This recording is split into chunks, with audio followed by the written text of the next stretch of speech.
Welcome to K-Wave 6 Radio, your show for all things positive.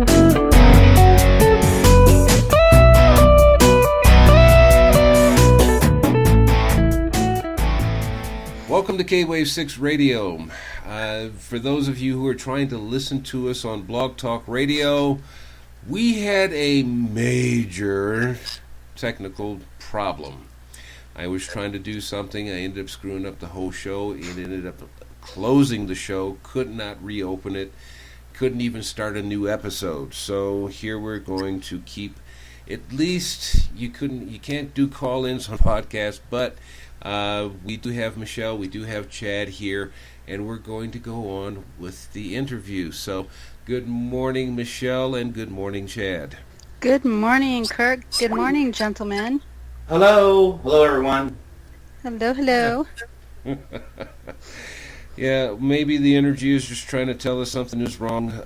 Michelle caught up on my energy when I screwed up the show. She said it was, I'm paraphrasing here, it was kind of like well, it felt like to me anyway, a nuclear explosion.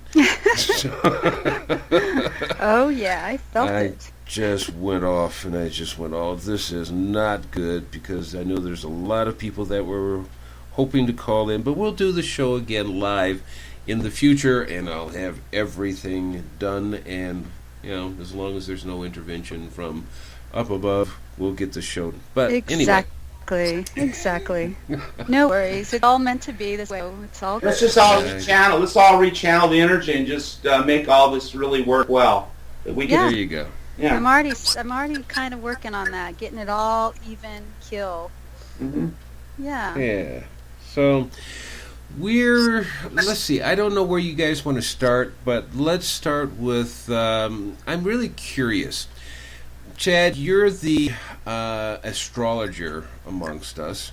So let's start with that. What do you see coming up? Because I know, Michelle and I have been talking quite a few times recently, and we have been saying that there is something that's really going to be hitting the fan really big and really soon. What do you have?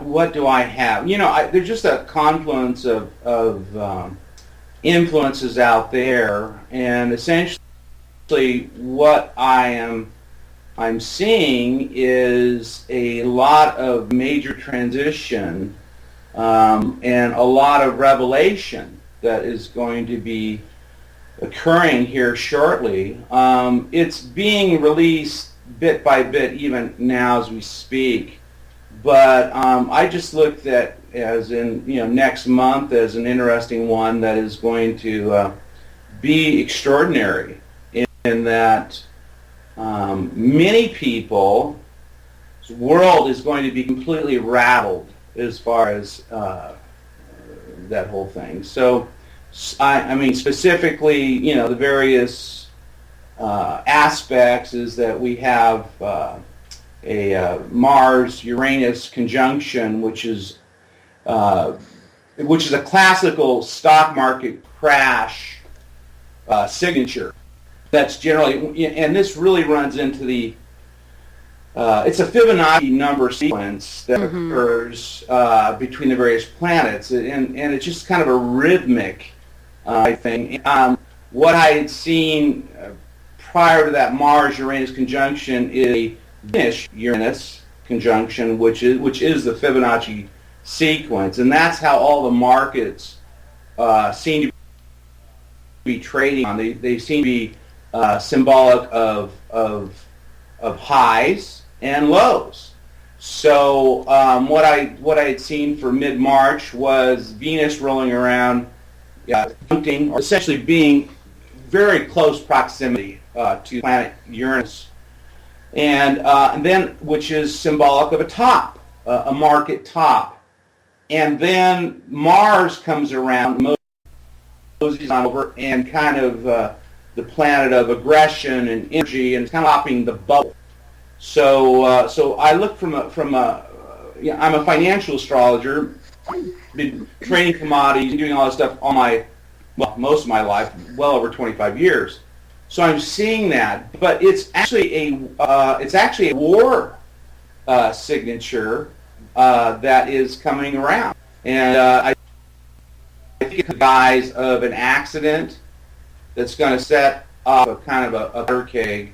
And incidentally, on around the 14th, the planet Saturn changes speed. And usually, whenever you see the planets, change speed, or what most people refer to as retrograde, or direct, or a station, they're referring to a change in movement, energy. Mm-hmm. And so right around this whole thing, we've got and I don't really necessarily go into benefactors and malefact planets, but if I were going on that road, we've got Mars, Uranus, which is a powder keg. Saturn is referred to as a malefact planet, all doing something with the whole cosmic energy around the 4th of March, which is what Michelle and I believe you were looking at. It also happens to be Michelle's birthday. Happy birthday. Yeah, thank you. Yeah, so that's what I'm seeing. Specifically, to pick your poison. I mean, there's just a lot that's going on, and I think this is how it's going to affect, but it's going to be big. Yeah, it's such a mixed bag. I mean, the energy, the darker energies are just being absorbed, and in March it's going to come to fruition. I mean, it's just like the volcano exploding, because these lower frequencies have dominated for so long that the higher frequency is permeating the whole entire planet. Individuals, the Earth. I mean, everything's changing. So the density is disappearing. So the light frequency is opening up space for everything to move. And there's been so much that's been hidden. So much has been, quote, in the darkness and not uncovered. Well, that light is going to uncover everything. So the mixed bag is there's nothing that's not going to be uncovered. As no stone is going to be left turned. And I mean, look at how it's gone on so far. It's only a few months, in January. I mean, the beginning of the year started. So it's all coming into, accumulating crescendo. It's just really interesting. I mean, I just sit back, and because I can feel it and I read energy, I just watch it. I mean, it's monumental. I mean, every single day, I'm in a home that has TV now on CNN, and it's also what I see on TV, but it's also I'm reading what is not being allowed on television. Mm-hmm. And I mean, I'm reading all those threads of energy, and financially, it's going south pretty bad. And Chad's right. I mean, everything is a number sequence. I mean, everything is a sequence of number. I mean, essentially, creation is a mathematical equation, and if you know how to read numbers and code and information like that, you're going to be ahead of it, because you're going to be able to understand it on a much higher level. And I'm curious. I can see certain things that are going to happen because I'm precognitive, but I don't get all the information. I can't get every single piece of information. On a subconscious level, yes, but I'm still in a physical body, and I'm still transmuting all that information. You're still a human being. Right, exactly. I'm still in this body, but to see it, energetically, it's wild. I'm excited about it. I mean, you can look at it in any perspective. It's either good, bad, ugly. But I just look at everything as a neutral.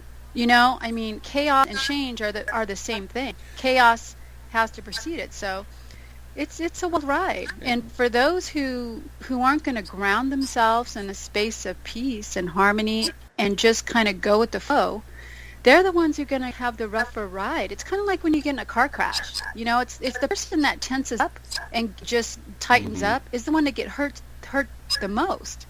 Well, if you get in a car, this is way back. Just enjoy the ride. There's nothing essentially you can do other than to take care of yourself, take care of your family, and stay positive. The car crash is coming. You decide your state of being while you're in the car crash. So anyway, you're getting a little ahead of us here because we're going to get to that one a little bit more in detail a little bit later on in the show. But let me ask you, both of you, it doesn't matter who answers this question or both of you.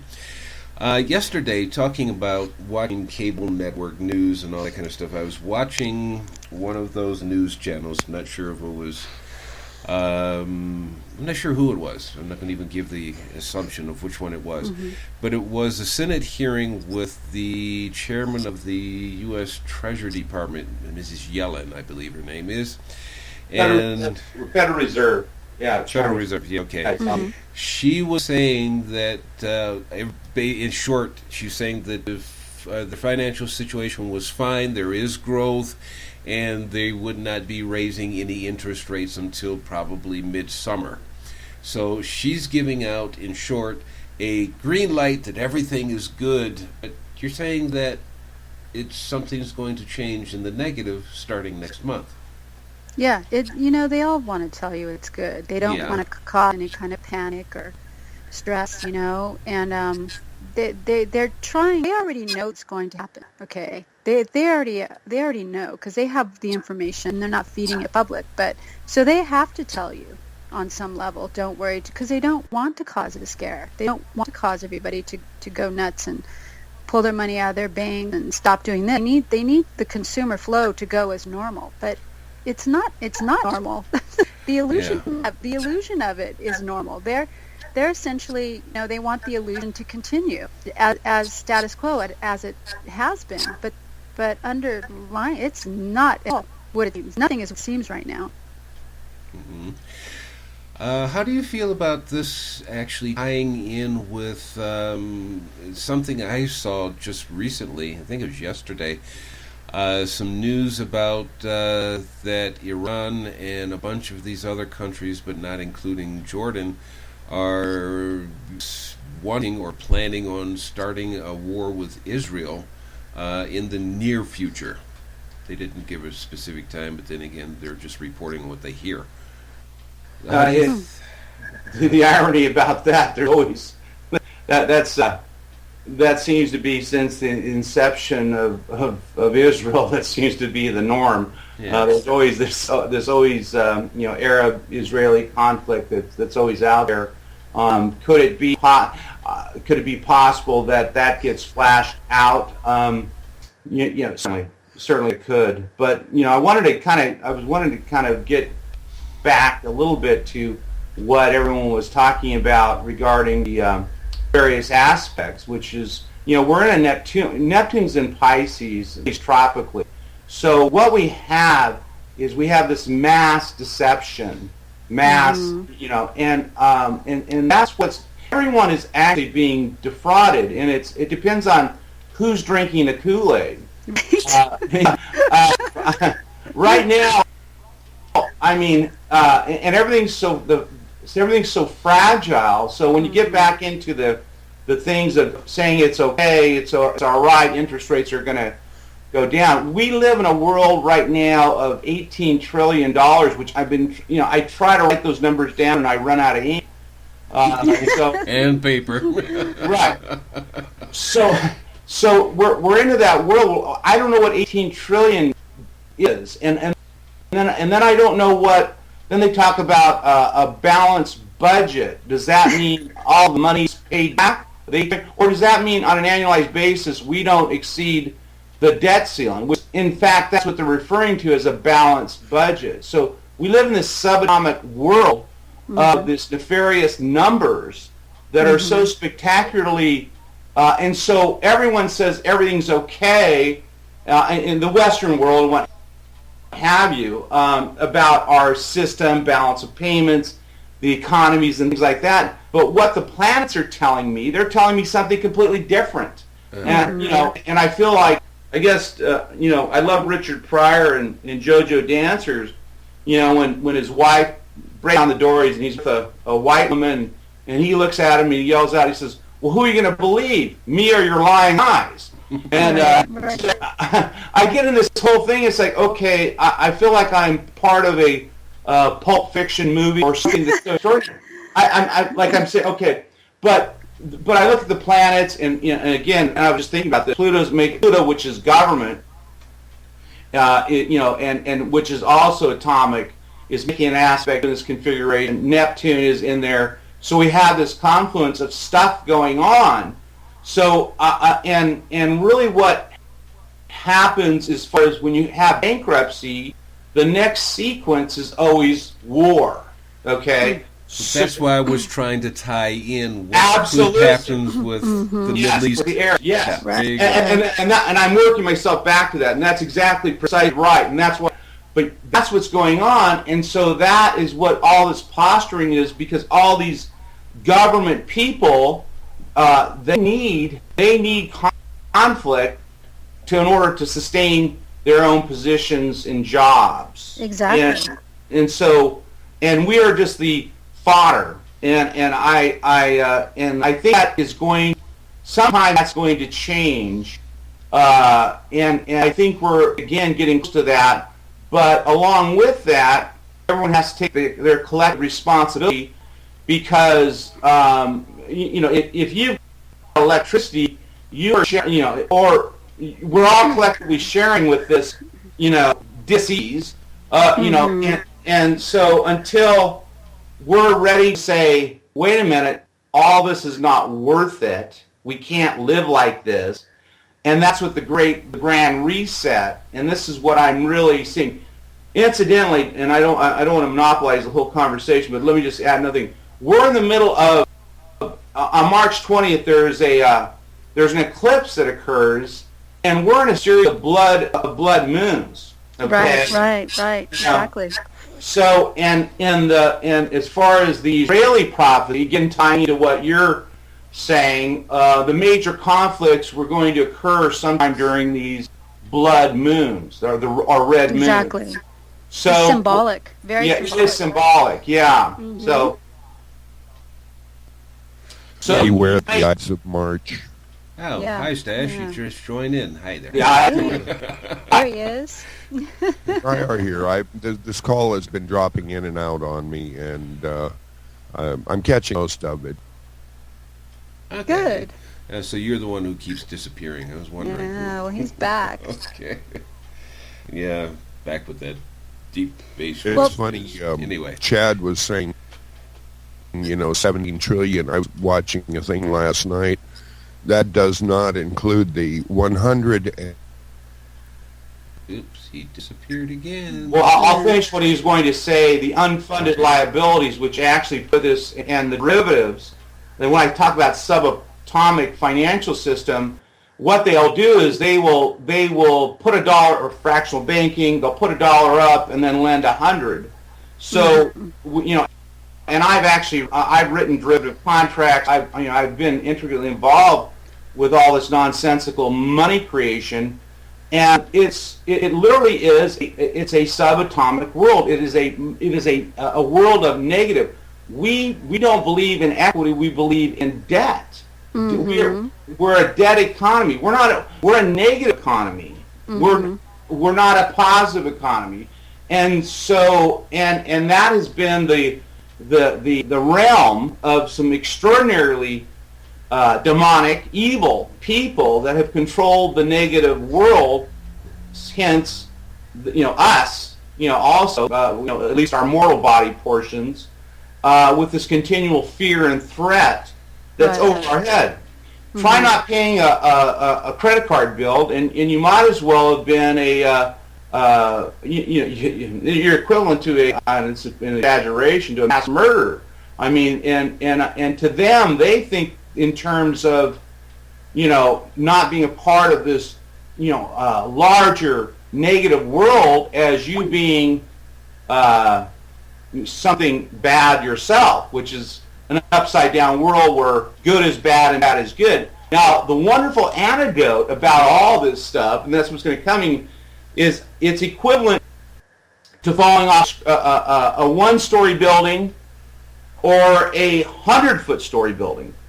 If you're attached to this system, mm-hmm. you might as well jump off the Empire State Building, because it's mm-hmm. the same thing. If you are really attached to all this stuff and you don't have a sense of spirit, then you're in trouble. But if exactly. if you have a sense I mean, yeah, okay, what are they going to do? Hey, I'll fall off a one-story building. I may scratch my knee, but at least I'll be intact. Right. Yeah. You have, it's like the people that have a clear understanding of spirituality and really understand the illusion and know how to navigate that energy are ones who are just getting the scratches on their knees. I mean, the people who have yet to wake up and understand, it's coming. And I'm going to say this. This is really interesting. I watch patterns and I pay attention to this. There has been so much credit card fraud right now, and it hit my parents recently, like 2 weeks ago. My mom, her social someone sold her social, and she's been getting all these fraudulent credits sent to her and stuff. And they called the police. They've been doing the Experian, and all that's getting fraud. And it was interesting because one of the banks and one of the people helping her said that this particular problem is flaring up so bad now, essentially also in New York. They were saying in New York, the credit card fraud problem right now is out of control in New York. And this is stuff you don't hear in the news. And I was really fascinated with it because, that's just numbers, and people are jumping into that because nobody really has any money. There's so much fear around money. So now they're taking people who have these credit and mind to do whatever they can now. So look at how amped up the financial fear is. That energy around money is so monumental. I mean, it's just ridiculous. I mean, my parents are elderly parents, and this is happening over and over and over again. And I wanted to share that because I have not heard of this. New York is inundated with this problem. So to go along with Chad's financial problem, well, there you go. There's something new right there. And that just happened the last 2 weeks with my parents.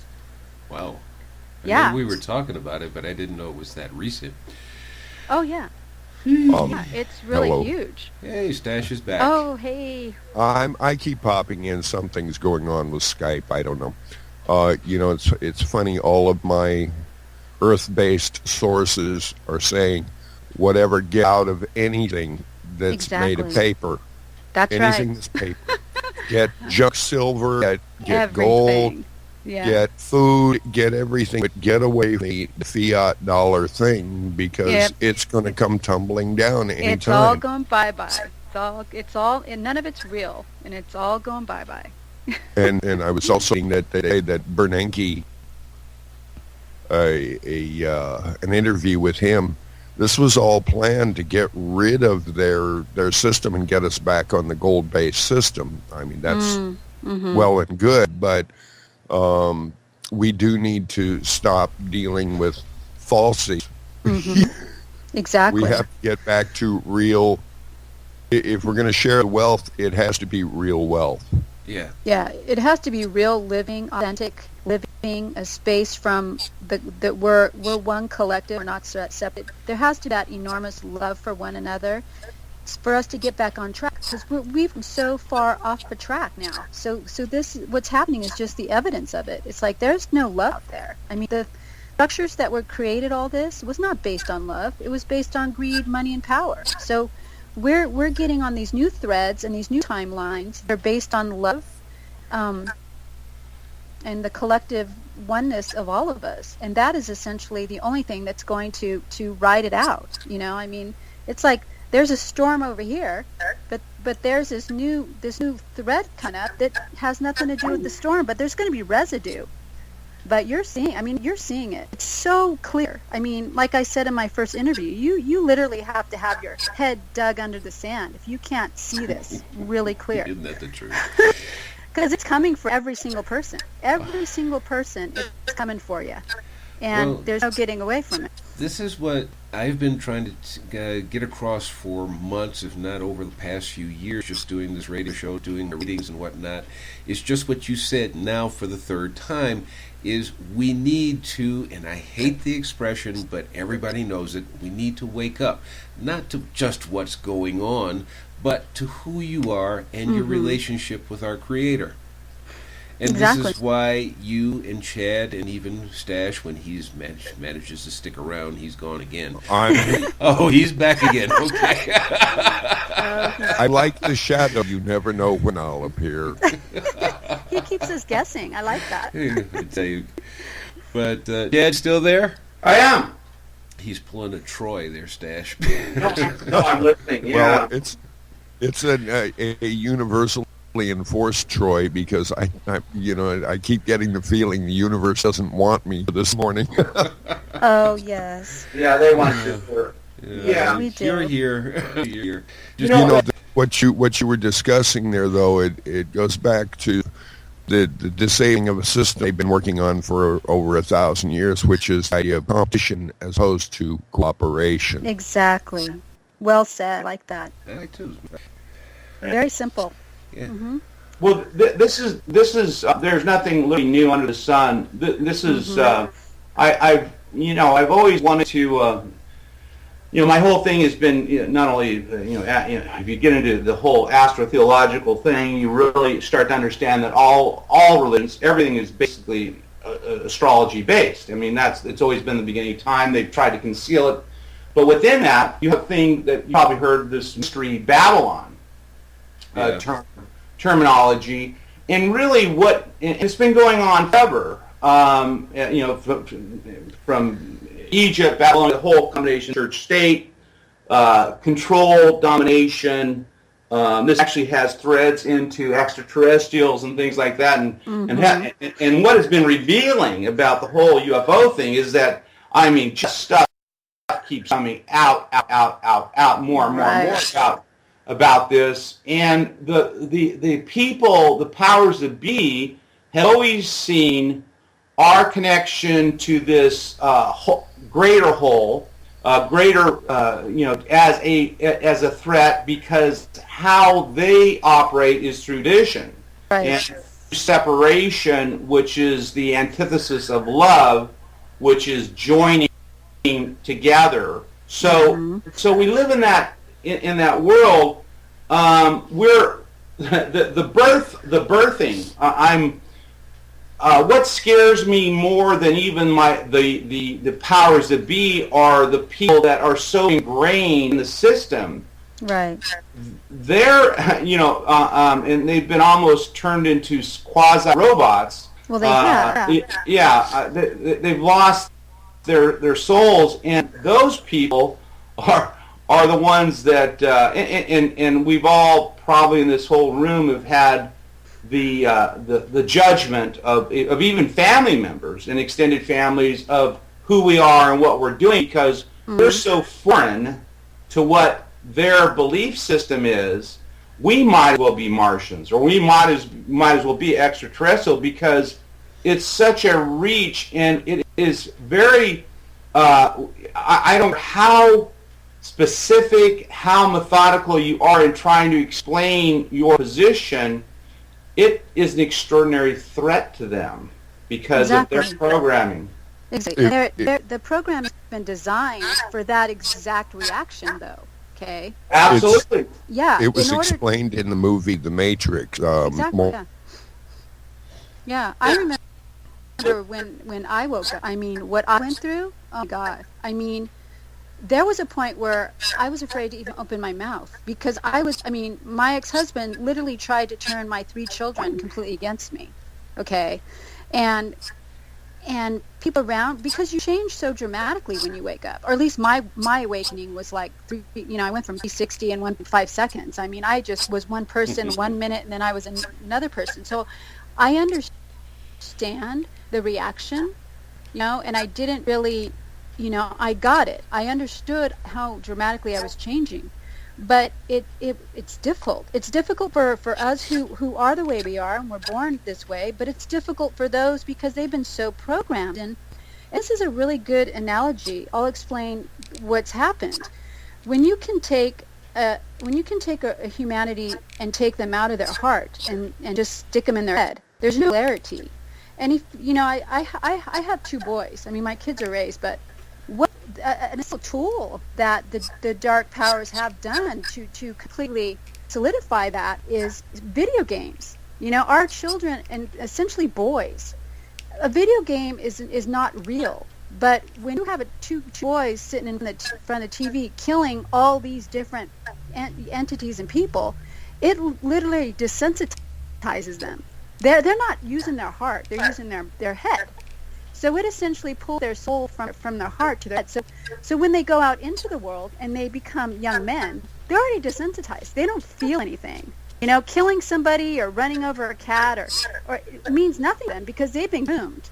So literally the entire planet has been groomed to not feel, to not have emotions, to not cry when they see, a child hurt, or they're robotic. And that was planned. So when you have people who are awake, we are not robotic. We are not plugged into the system. They don't know what to do with us, okay? They have no clue. So they ridicule, they point a finger, they judge, and essentially try to isolate us. But we're what they need to evolve to, okay? It's the other way around. And that understanding is what's really coming up right now. Like, they're really realizing, wow, we've been really duped. And the program systems have been placed methodically within our humanity system, and look at the planning that took thousands of years to plan all that. Okay, so that's my point. I'm really happy being me. I'd rather be me than be. I was there. I was asleep for a while. Yeah, as difficult and painful as what I went through. Oh, I'd stay this way in a million years. There's no going back. Once you open that door. No, there's no turning back. It's funny. I use this term too much, but it's funny because it's almost funny, but it's actually conversely sad. But when the Twin Towers occurred, I was sitting there and I had this absolute revelation. I was sitting there watching it, and I go, what I'm seeing is not real. I had this, this epiphany, this voice say, what I'm seeing is not real. I said, this is our own government doing this. Okay, which I don't want to get too far into conspiracy or all that stuff, but I'm just saying that was my reaction. I started watching this. I go, our government is doing this as far as, okay, so the first thing I said was, it's not them, it's us that had done this. So in my Florida, the time we're living in Florida, outside in the suburbs of Orlando, people thought I was an absolute nutcase. And then the whole picture of this whole thing, we were having kind of a block meeting, et cetera, and then I would hear things like, okay, and this is how distorted everything gets so quickly. I would hear comments like, oh, we need to go bomb Saddam because he did this, okay? Well, it's fairly evident that the Saddam had no interest in doing anything, participating whatever into that whole thing. But again, the neocons, the powers that be, were able to manipulate that crisis into the war drums again. So that was just phase one of many things here. So I mentioned that, and I go, hey, wait a minute, Tom had nothing to do with this, and the glare and that look of contempt for me, and I'm just stating a fact. I was not trying to be argumentative, etc. But that's what occurs on this whole macro level, and that's what we're dealing with. Is people that it's a vibration, it's a chime, and they have that ability. So I'm in the transition through this discovery. I'm very nervous about how all this is going to fall out from because it's going to be a grand test for those of us who already have a sense of spirit, that haven't sold our souls, to this other thing. So it's going to be somewhat. It's not going to be an easy transition. But the only thing I can say, getting back to my earlier analogy, our personal fall or our personal sense of betrayal, we've already had it. We already know what's going on. We know how it works. So now, so now it's like, okay, Now we're going to be looking at a lot of people that are really going to have a tremendous problem to think the unthinkable. Mm-hmm. So that's kind of that's the difference. Right, exactly. Let me get into this a little bit, because I'm going to go with what Chad just got through talking about. I'm going to go back to what Michelle was talking about. Is just before nothing happened, if you remember, even a few years before that, this plane, I think it was a TWA flight that was flying out over the Atlantic going towards Europe, and it was shot down. They just kept saying the thing blew up, but it was actually the national defense that, we can defend ourselves against any inbound planes without having to throw up bombers in flight in fighter planes just to go after somebody. In other words, we have a whole bank of missiles along each of our coastlines. It's not a problem. So, in other words, right. We could have stopped 9/11 if we really wanted to. I mean, yes, sure. We're all having that thing, but the thing that kept coming into my mind was the Japanese and Pearl Harbor. We had the radar system. We knew that the Japanese were coming, even though it was a new system to the world at that time, especially to the military. They knew they were coming, sent the telegram to Washington, and Washington sat on it and said, let it happen, because that's the only way we're going to get into this war. Mm-hmm. That's right. So that's how we got involved in the war we're in now. No, the Japanese, from a historical perspective, we egged them on all the way through. We wanted them to attack us so we could attack. And again, it's economic. We're still just coming out of in fact, we were still in a deep depression. Yeah.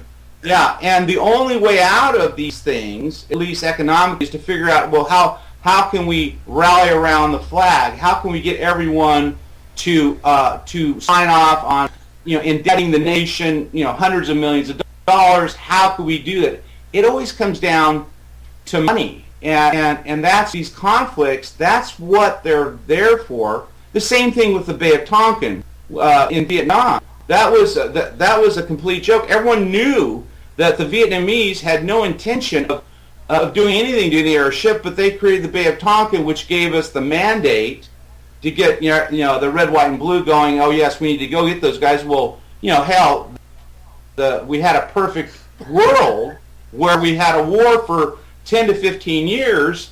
It could build missiles, bombs, etc., etc. It wasn't even declared war. But these things are set. These are policies that our government is basically involved in, and it is economic at its root, which is, I'm thinking there's got to be a better way to do this.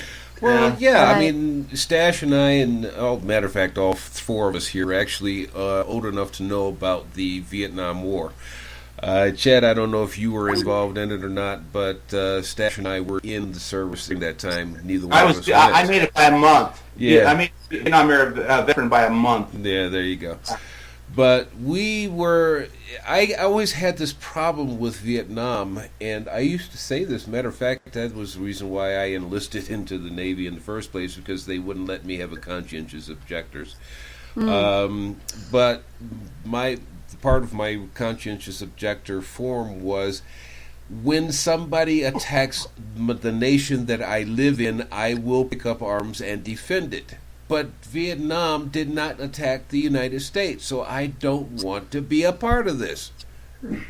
I'm fond of asking people, have you seen any hordes of Vietnamese rice farmers landing on our shores? Yeah.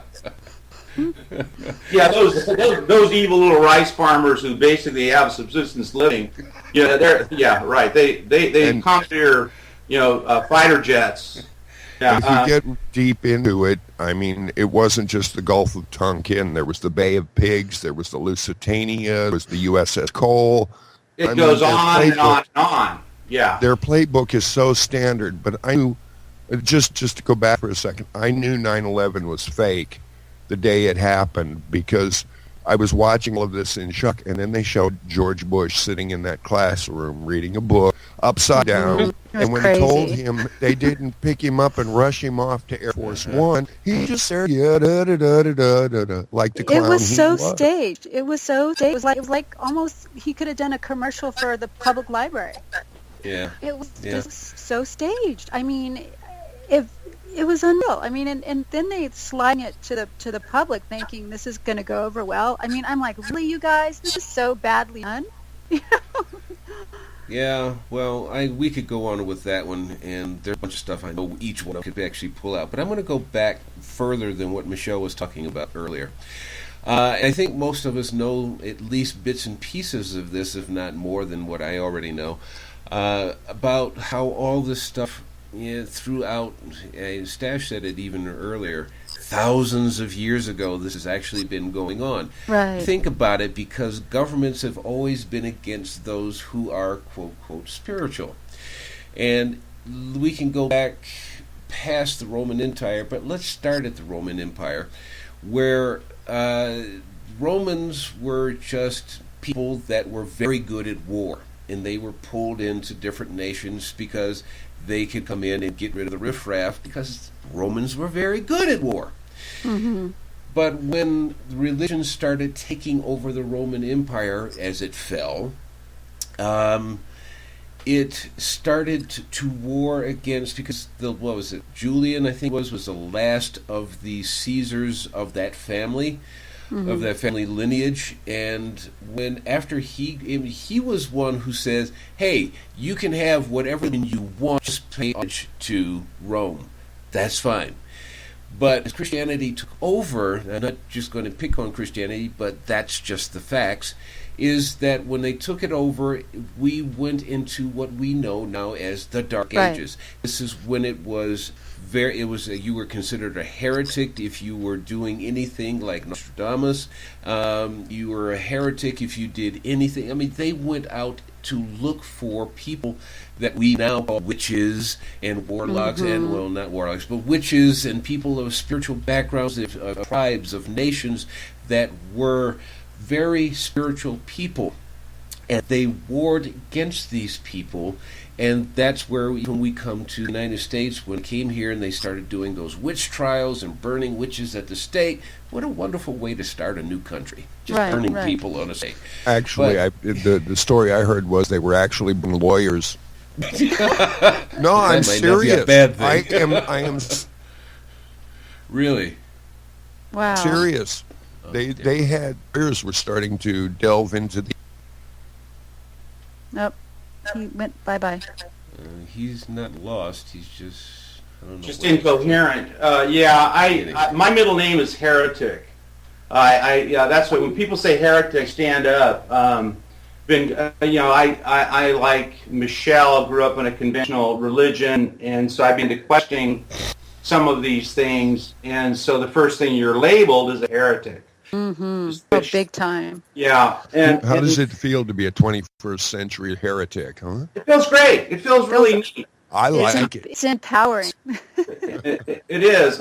One thing, it is empowering and actually sustainable. That's the other thing too. Is that the thing that I'm having probably, I guess, projecting the future is seeing myself waking up and being acknowledged as being correct, which I don't know. I don't know if I know how to act, because I've been so used to this, essentially this adversarial or tit for tat type thing most of my life, with some of my views, which have been most of them, and I have been divine. I mean, literally, they've been the saving grace of me. But that's what we're looking forward to. And that is an amazing thing. Being a heretic was actually one of the things I used to do. I grew up in an LDS community, and so what I would do is I would call up and I would pretend I was the prophet of the church, and with these members. And they used to get really kind of pissed off at me, because whatever prophet that was up there, I'd say, this Spencer W. Kimball, and I would go this whole line of thing, and like Salt Lake was calling them, and one of this girl, would actually the wife of my attorney. I'm leaving a message recording, and she picks it up. She says, "You're a heretic." It was correct. It was funny. I loved it. I said, "Yeah, that's me." Anyway. Oh yeah, it's interesting. It's interesting. But I actually kind of I want to go back to the war scenario that we were talking about real quick. Okay. Kind of give you kind of an energetic print of it. So we have all these wars that have been essentially on the same frequency. Okay. And they've been playing out, life after life, war after war, year after year. Wars on the frequency, which the dark powers keep everything on that frequency.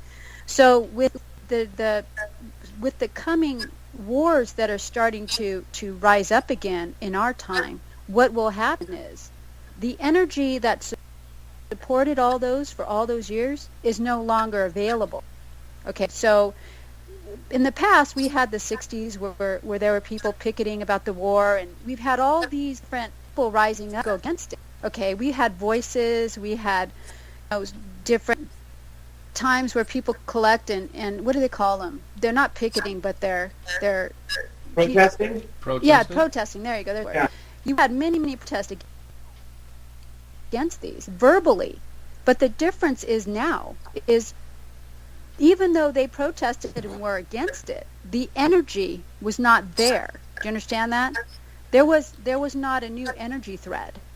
They protested all they wanted to. Well, but I'm talking physics. I'm talking energy now. Yeah, you're describing entropy, which exactly. Right. It's called entropy. Yeah. And really, what happened is that in fact, I think we're probably the only four voices. I know a lot more out there too. I'm just kidding, but what's happened is the collective got together so far, and they took the pot and just think about a pressure cooker. Right. The pot's boiling. Okay. Exactly. And so and there's no need to turn the temperature down. No, so what because they happens? can't. Yeah. What happens? It boils over. Exactly. And it's done. Yeah, that's what's playing out right now. Yeah. They can plan the Third World War, and they can look like it's going in that direction, but because we're topping to a higher frequency. So what's going to happen is it's going to boomerang and loop. The energy is going to boomerang and loop around. There's not going to be the energy to facilitate that. There's To nothing to sustain support. Yeah, to sustain it. To sustain it. There's nothing there because it's just going to bottom out. It can look like it's going in that direction, but there's nothing there to feed it. All the energy is being absorbed by the higher frequency, so there's no food to feed it anymore. It's going to look like it's going down that road, but it won't be stabilized. There's nothing there. So that's what Just a shell. what I wanted to explain on an energetic level. So that's It's what just you're a shell. seeing. Yeah, It's not exactly. the real thing. Yeah. Exactly. It's like the last George Bush. You look at him, and I mean, there's nothing. There was never anything there. Yeah. Well, Not a bump. it comes also down to look at Obama. How does out of nowhere junior senator who's never done any legislation or any politicking, how does he get put on the presidential ballot? That's money. I'm going to stick with what the little 12-year-old did. She went and found all this genealogy and found out he's related to all the, the English monarchies. Place there. Yeah. Yeah. Well, they're all interrelated. Yeah. I mean, Right. that's part of the European thing. I mean, back for centuries, they were so inbred. Yeah. Well, I being from a royal line also. I mean, I'm Merovingian bloodline, and they need to pull from these bloodlines. I mean, pretty much everybody who's profoundly gifted, psychic, has rhesus negative blood. Okay, rhesus negative blood is one of the rarest bloods on the planet. It comes from royal blood, so they have to choose these leaders from a rhesus negative bloodline because rhesus negative is lacking a certain amount. I think it's either lacking a certain amount of protein or it has an abundant amount of protein. I can't remember exactly what it is. And rhesus blood has a certain amount of abilities, psychic abilities. We see beyond what is norm. So yeah, they will pull from a royal bloodline. I mean, that is a given. That's how they've done it many lifetimes. And even though if you're in like the Merovingian bloodline, which I'm from, has been a very dark bloodline, okay, but just because you're in it, as I threaded through, doesn't mean that I'm dark. Okay, there's a lot of light in all those, like the Windsors, the Rothschilds, yada yada yada. There is light through to change those particular bloodlines. So there's no coincidence that certain people are incarnated in certain bloodlines, because we come in as light to change the direction. Okay, so I mean the Merovingian is probably like the worst. I mean bloody and powerful, and contrast with light. But and I've even said I'm from the Merovingian bloodline. Some people are like, oh my God, you're the devil, But that's not true. There is the darkness of there, but there is the balance of light. So it's a matter of choice. Right, and Obama is from a royal bloodline. Okay, he had to be. Everybody who has been a president has descendants from a royal bloodline. It's how it. Except for what? And which one was that? Adams. Oh, okay. Yeah, I happen to be related to. Adams? Yeah, you said that, Chad. I remember. Yeah, you John mentioned Adams. something. Yeah, John Adams. We actually are related to John Adams, John Quincy Adams on the one side, and of course on the other side, when I talk about the royal blood, which is the Cherokee Native blood that I enjoy having, which is my saving grace. Yeah, and that's what I have too. My mother's Native American. My grandparents were on the reservation in Nova Scotia. So I have two powerful bloods. I have the Merovingian on one side, which is my father, and then I have the Native American, which is on my mother and my grandmother's side. So we talked about this, Chad. I mean, it is such an amazing balance between the two. One of the things that's what pulled me back. I think that's what pulled me back was the Native bloodlines on one side of my family, because the other side we traced back, and I go back to Robert II the Bruce of Scotland, so there has to be that balance that you mentioned.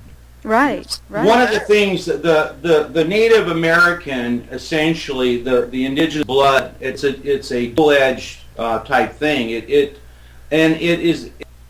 It's condensed, like say for and it's very influential. So people, and I've noticed this, that people who have tremendous alcohol and drug problems, they can have as little as a 32nd or 64th, but the 32nd or the 64th or the 16th or whatever they possess is so powerful and so dominating that if they are not getting the spiritual nurturing that they need, they have a tendency to go off the deep end.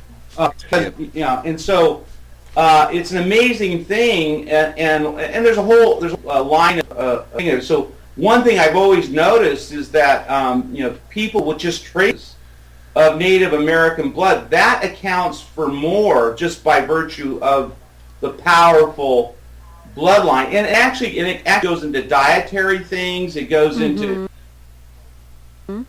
there's a whole like, for instance, Native Americans are very carb sensitive. They're really more into a protein. So the of that, it's an amazing thing. It really is. It's true, because when you come to dietary, I mean, the Native Americans were high team. They were hunters, and they were respectful hunters, where they pull from the animal kingdom only what they needed. So they were very respectful in that sense, but they were high protein. And I was a vegetarian for 7 years, and my denoting is because I'm a lot native goes to, and I remember it was really difficult because my body, essentially the genetic code, created the meat. Wanted that because that was my ancestors. So it was really difficult to maintain that for a while. I went off of it when I started working in the film business because there was so much amazing food set, and I went kind of back to vegan and vegetarian. But predominantly Native American, that is what their diet was, and on some level I get grounded because protein is grounding. It grounds energy. So I think because they were shaman and they were extremely gifted and they were extremely extremely connected to Mother Earth, that essentially was part of the reason why, you know? That brings up a thought that perhaps with those struggles, this is why over time the Native Americans became such a spiritual people. Mm-hmm. They had to, just out of self-preservation. Mm-hmm. It was that, but it was also the connection, you know. And in fact, you know, my book, which is, you know, I've kind of hit some of those main points, and some of the posts I've had on the net. It really, you know, the Trail of Tears. It wasn't the fear of the unknown, the people wailing and weeping when they were actually, you know, that they were actually wrapping their arms around rocks and trees that they had actually had a relationship with, mm-hmm. and with that whole kingdom, and it was like losing an appendage to being pulled away from these various things that you know, most people, the European race, they look at trees as something to, you know, right. chop down or right. whatever. They don't as living entities. So this whole spiritual world, this super sensible world that Native Americans, you know, have, and again, when they are not in that world, you just look at them, the high rate of alcoholism, drug addiction, exactly, diabetes, etc., etc. Suicide. Oh, yeah. It's unbelievable, because frankly, what happens to them is they literally lose their souls if they don't have that connection. Yeah, they lose that connection, and yeah. This is going back to what we were just talking about a little while ago, is when people take you away from that spiritual self, that who you really are, that spiritual basis, what happens to you? And this is not only something that happens to our people, the Native Americans, yes, because I have some of that as well, and with my name is Spencer, what do you think? Everyone, sure, yeah. Yeah.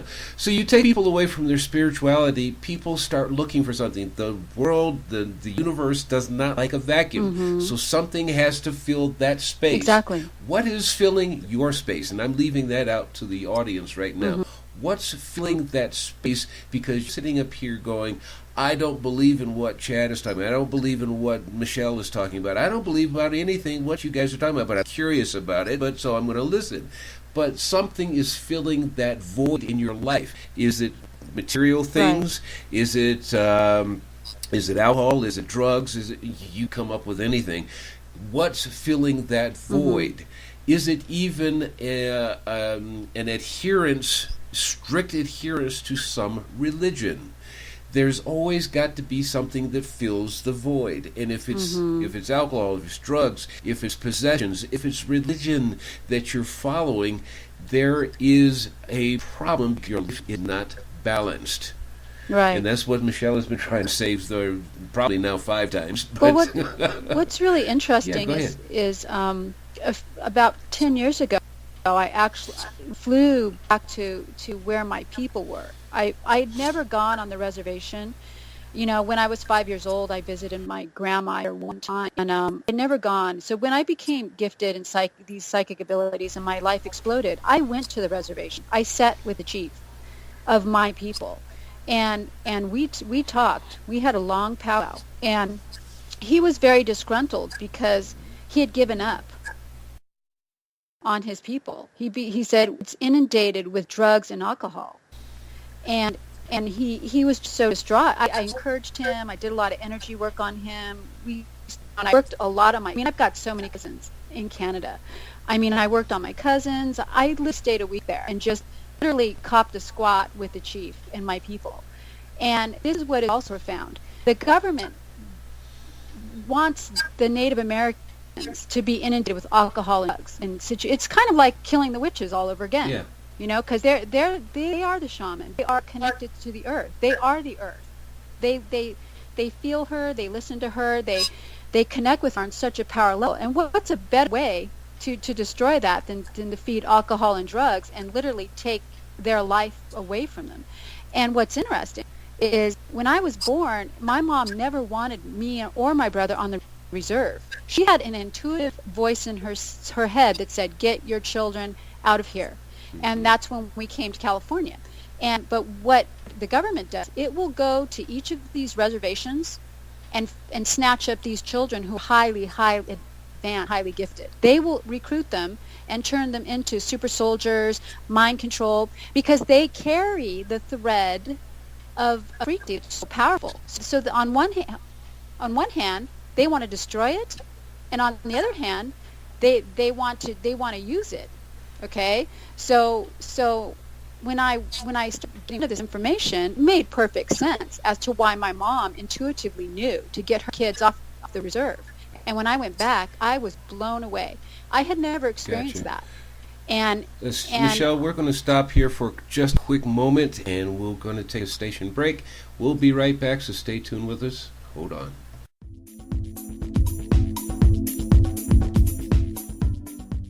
Hi, this is Al Sussman, the author of Changing Times, 101 Days That Shaped a Generation, published by Parading Press.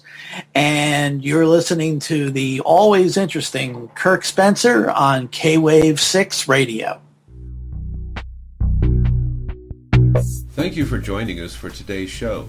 Please visit the Freedom Talk Radio site for other great programs at freedomtalkradio.co.uk. To listen to our show archives, visit our website's homepage, then click on the YouTube icon, or just go to YouTube and enter K-Wave 6. That's the number 6. Follow K-Wave 6 Radio on Facebook and on Twitter, or on our website's blog. Advertisers, please check out our low advertising fees for worldwide advertising, all at kwave6radio.tk. That's K-Wave 6, the number 6, radio.tk.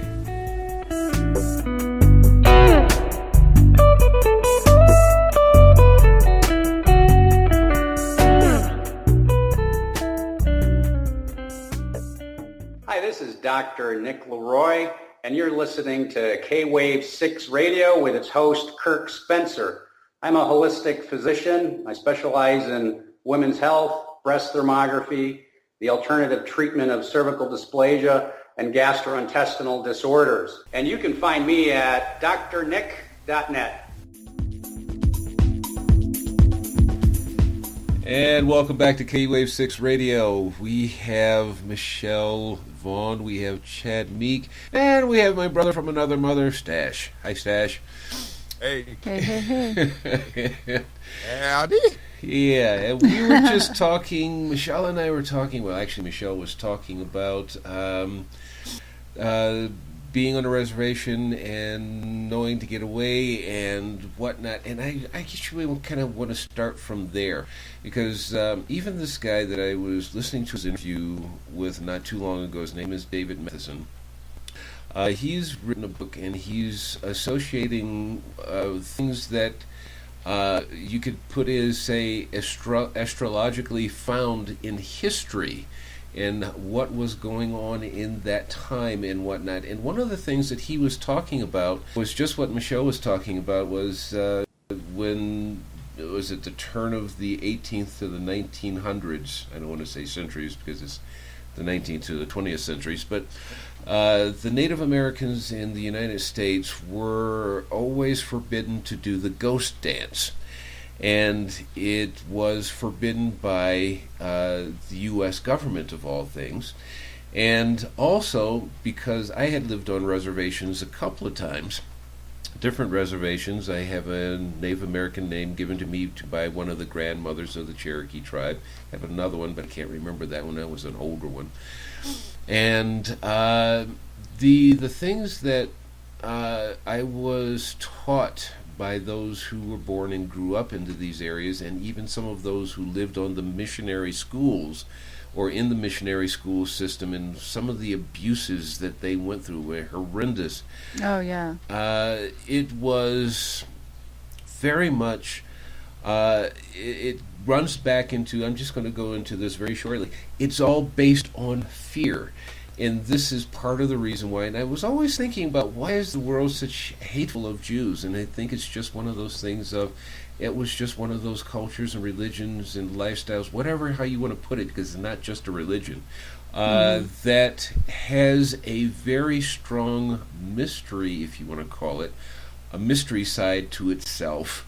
if you want to call it magical or spiritual, whatever you want to call it. But is going back to what we're at the fall of the Roman Empire and the Dark Ages, and they were trying to get rid of anything that could make a world spiritual.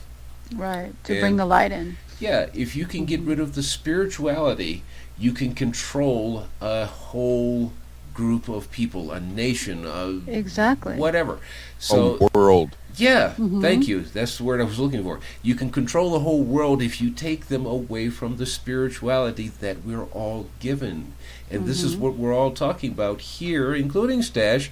I'm saying that because he wasn't billed in the show, but he's here because he has that same belief of, if we have our connection, and Stash is one of those who's always saying, wake up. And this is what we're all saying is, wake up, not to just the problems, but who are you? Right. And fill that void back with the spirituality that is yours, that you're sitting up here saying, no, I wasn't taught that, so I won't go there. So let me return the mic to everyone else. What do you think about that? Let's return with Michelle. Well, it's true. When you take a humanity out of their heart chakra, their source energy, they no longer are connected. I mean, there are more people assume. We have like 3 chakras that are outside our body that connect us directly to source and prime. Source and what? Hello. I think you lost her. Yeah. It's her turn. Oh, geez. That's not good. Okay, anyway, well... All drop. Okay, yeah. All drop. Chad, do you want to pick up from there, or...? Yeah, sure. Where can I pick up from that? Well, I mean, it's by design. If you want to go back to the Treaty of Nicaea, and if you want to go back to the Roman, Constantine the Terrible, etc., it was actually by design to get rid of all of the Gnostic, or the Gnostic meaning knowing, spiritual concepts that were out there. And what they were looking for by design was a material religion based on a physical Jesus Christ.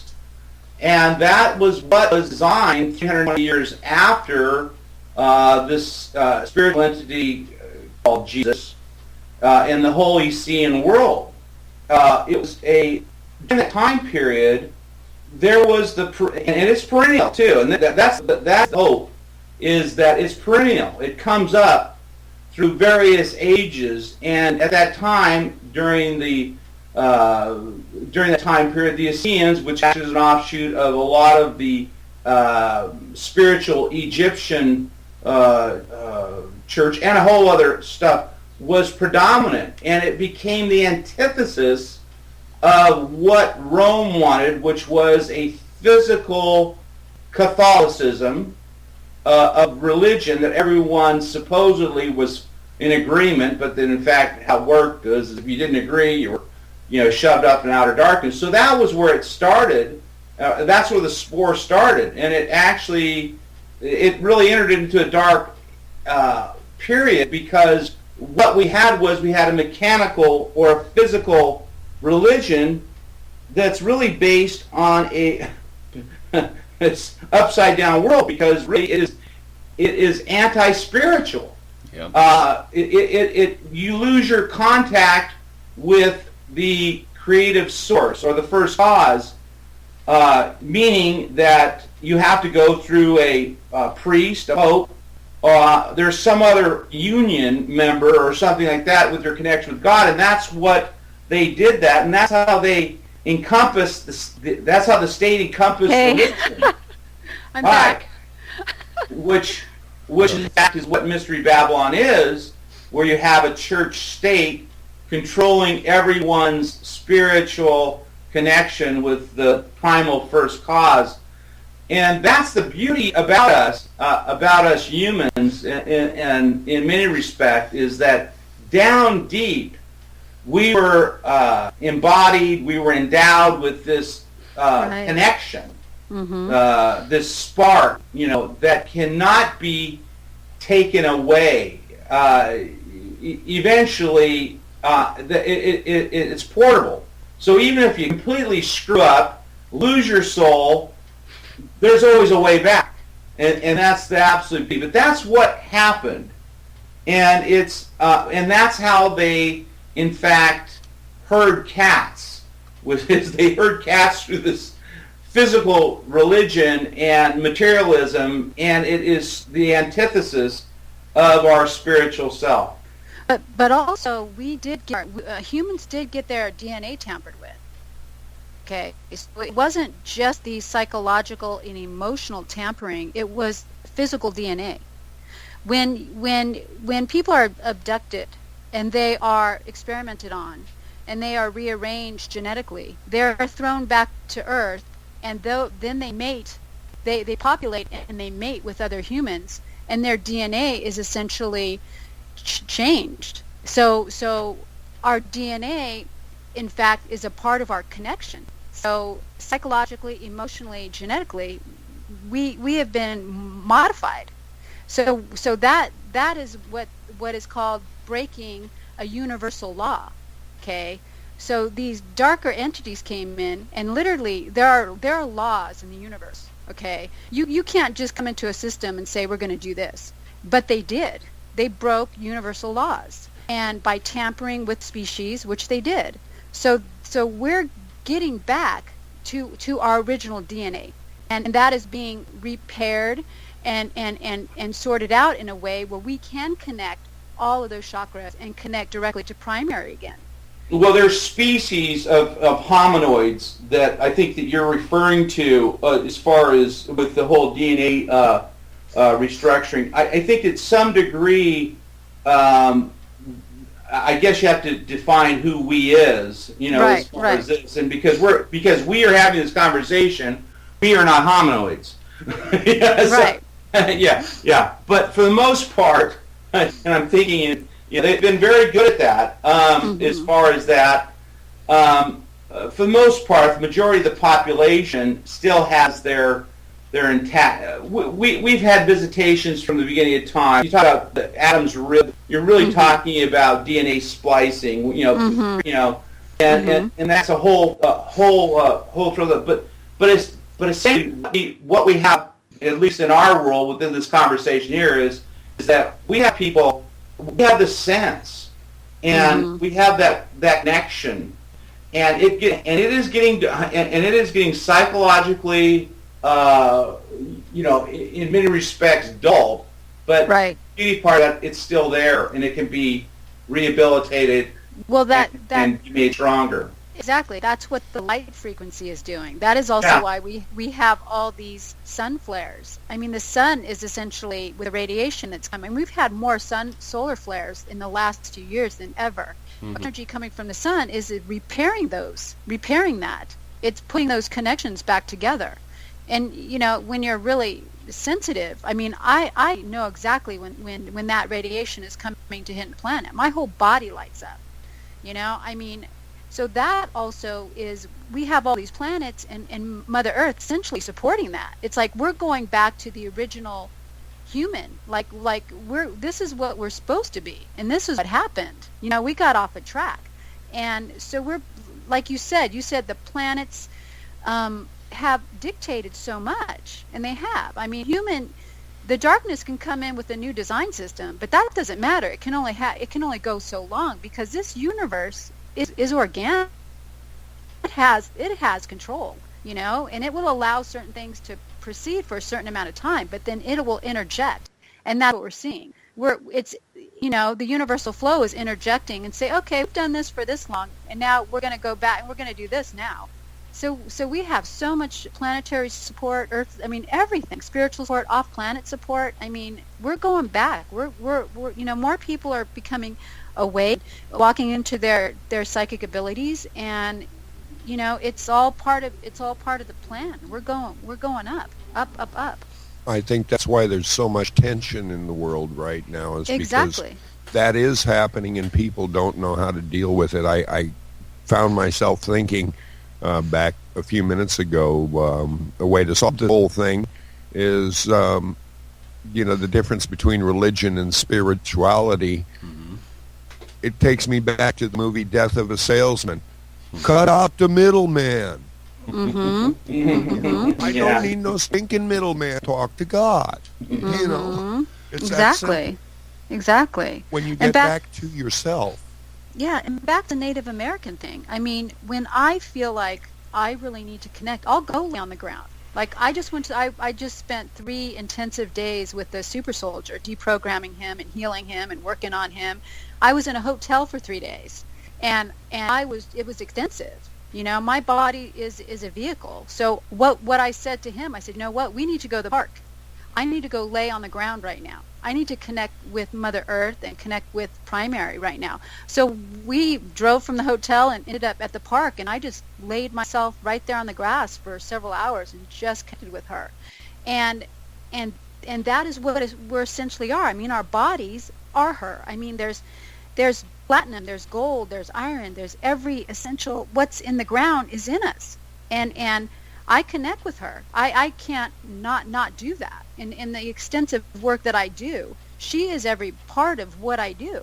So her and I are like one. And a lot of people don't understand that. You know, when you're in your offices at work and you're sitting in front of your computer and you're feeling drained, go lay on the grass. You know, go kick it. Go just put your entire spine, your kundalini, and just connect with her, your heart chakra, and just pull in that amazing energy that she has available. But not a lot of people understand that. You know, obviously I'm talking about it for a reason, but it is so essential to connect to it. And I'll draw energy from the stars. If I'm feeling something, I'll just pull that energy into my body. You can pull it from any kind of planet. I'll pull it from the sun. I'll go sit in the sun. I'll just have that rays and that energy just filter right through my body and my chakras. And I have to do that because it's the work that I do. I'm always pulling energy and drawing everything. And that's what I utilize. That's the energy I work with, which is universal. It's a little difficult to lay on the ground a lot of the time here in Oregon, though, without drowning. Well, half the country's frozen, so... I think we'll lay on the beach. Sounds good. Yeah, exactly. I keep saying that whoever that was in the Bible that wrote about 40 days of 40 nights of rain never visited Oregon. They missed Oregon. You know, we don't tan here. We rust. Oh my gosh. Oh goodness.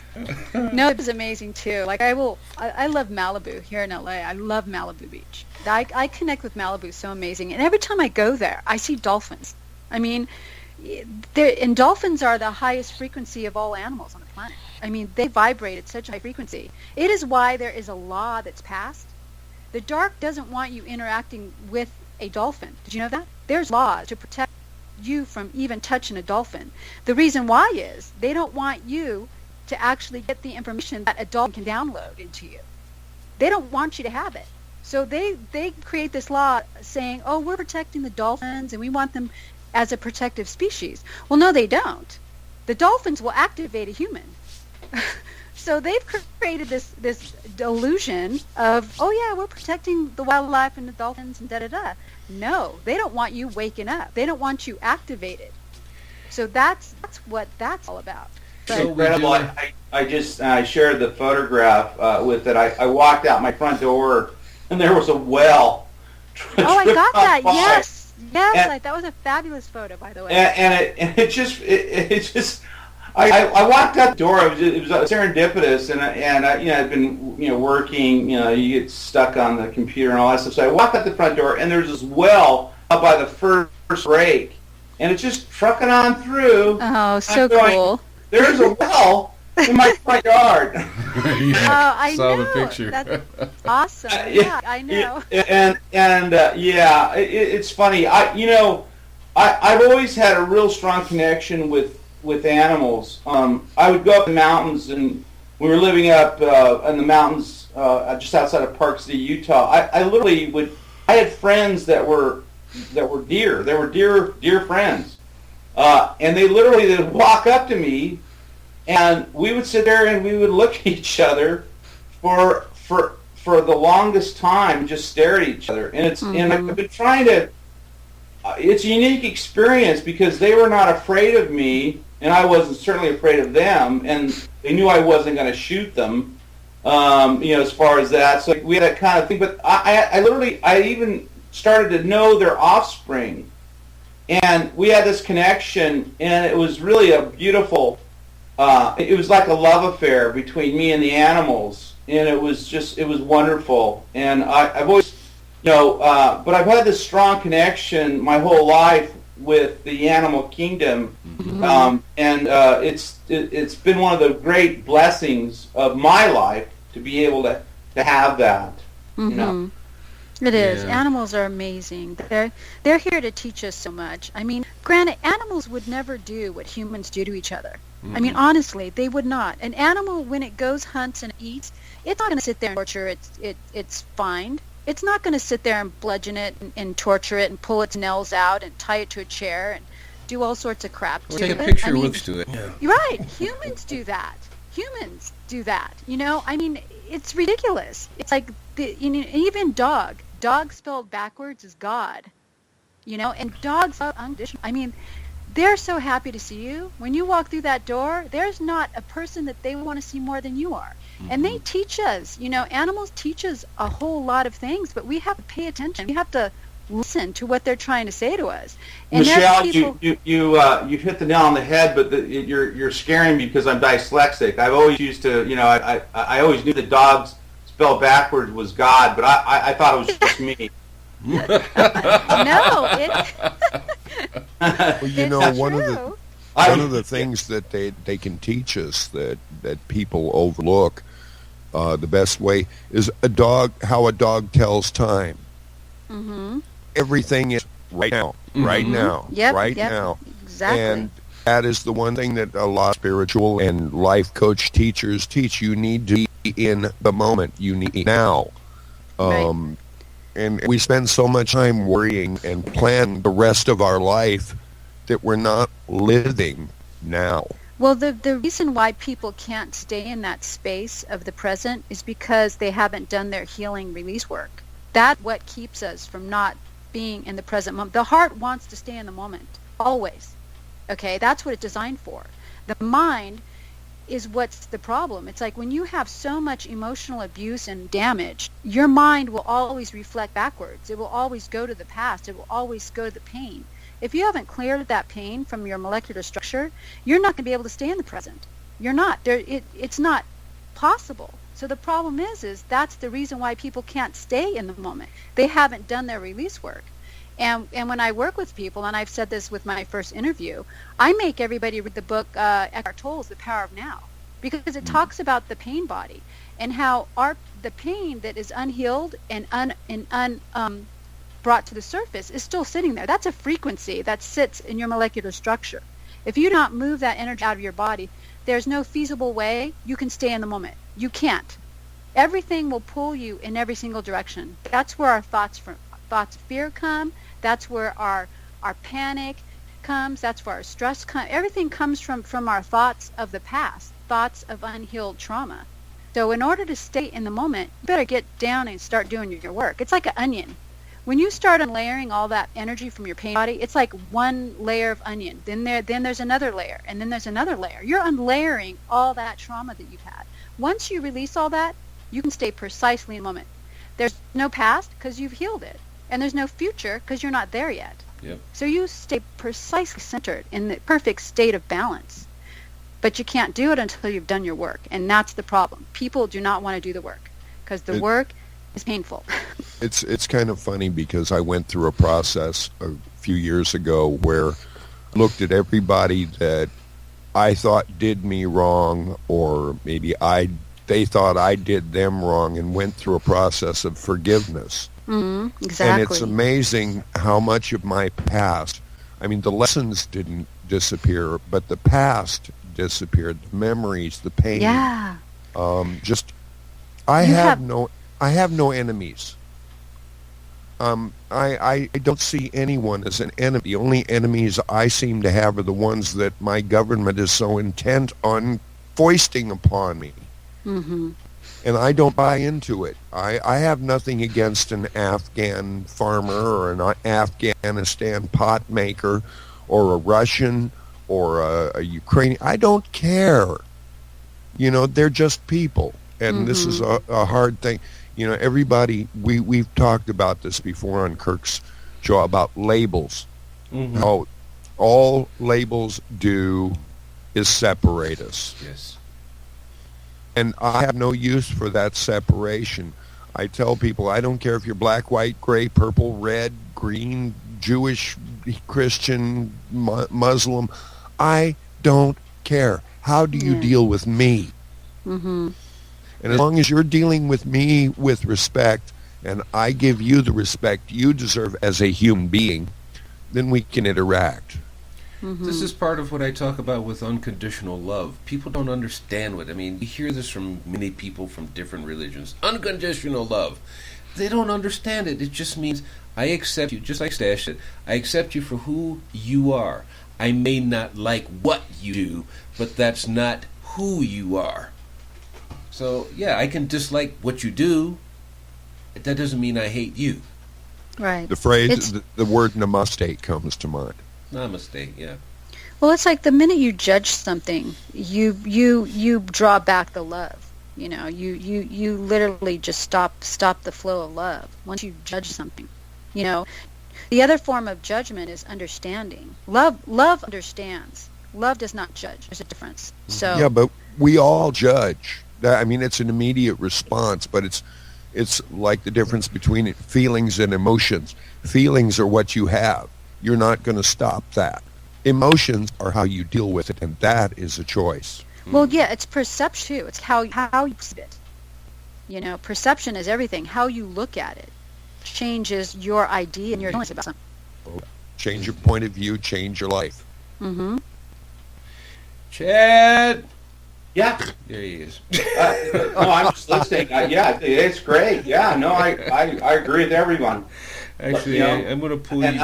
I love all you guys. I just want you to know that too. Love. I love you guys too. You guys are amazing. Yeah, it's wonderful. I like hearing it. It's really very, very refreshing to hear this deeper emotional. And it's I don't know what it is. Trying to describe it. I like to hear this kind of discussion because it brings out. Well, number one, it brings out about 10 different other discussions as far as the thread. But I sit back and I think, okay, acceptance, attachment, judgment, etc., etc., that we all have to deal with. And again, our biggest issue is that we all become part of a solution versus becoming a part of the problem. And I think this is a great positive step here to hear these words. So that's kind of funny you should say that, because I've been on a campaign with all of my musician friends, and Kirk knows this. I was about to ask you to say that. we've all grown up with protest songs. Okay, we all our lives, but what do? They exacerbate the problem. What we need instead is solution songs. Like a first verse tells you what the problem is. The rest of the song is how do we go about solving this problem? And a lot of my musician friends are really picking up on this idea. Yes, it's so true. Music is. I work with a lot of musicians, and it's so true. We need, instead of, we all know what problems are. Now music is being written in a way where we're like, okay, this is how it's been, but we're going to absorb it. We're going to absorb it with this octave and this frequency now. So yeah, I've been Ethan Thompson. This is young, amazing, gifted artist. He's only like 24 years old, and he was on American Idol. And I met him. I started working with him, and he writes all his own music, and his music is so pure, like. There's not an ounce of negativity. There's an acknowledgement of this is how it's been, but this is what I'm going to throw on it. I'm not going to throw judgment and I'm going to put this on it. And his music, when I first listened to it, I was just blown. I cried when he sent me one of the most beautiful songs. I just sat there and cried. This is the type of music that's coming out now. Everything is changing. And it's beautiful, just going in such a different direction. And I love feeling it. I love seeing it. And I'm a music person. I mean, I grew up with music. There's nothing better. The most powerful modality of healing is music. It's octave. It's frequency. It's magical.